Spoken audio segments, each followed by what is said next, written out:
the biggest problems with the P1S, with the hinges as they are installed at the factory, is that you can only open the door this far, which is about a 90-degree opening from the inside. And so with these 3D printed hinges, you can open the door, and if I didn't have these things over at the side, you could open it until it rests against the edge here, so you can open it all the way. And this makes it much easier to do things on the inside of the printer.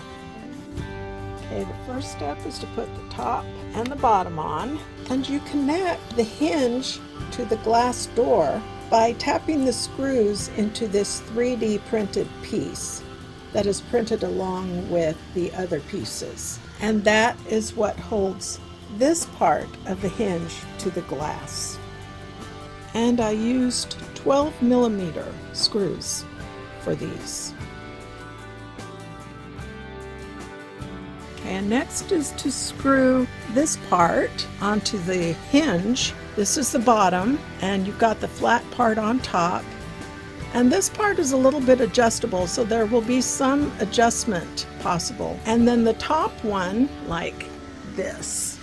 And so the top piece is going to go on, and then you are going to screw your 6mm screws into those holes. I use this particular set of screws, and I use the M3 6mm. Okay, so I've got the top screwed on, and so I'm going to open these both to the open position. And now I place the door in, and we are going to screw the door hinges together on top and bottom. And so by loosening these two screws, you can slide this top part in and out to adjust it so that you can easily screw this bolt in, which is the pivot for the door.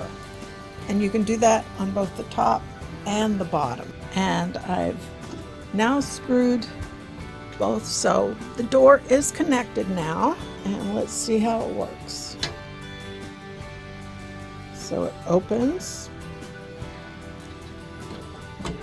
and it closes.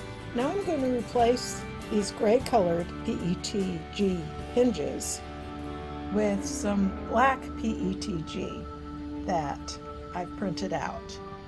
Okay, and it took quite a bit of adjusting of the main hinge here back and forth while the door was closed, but now with the black I can easily open it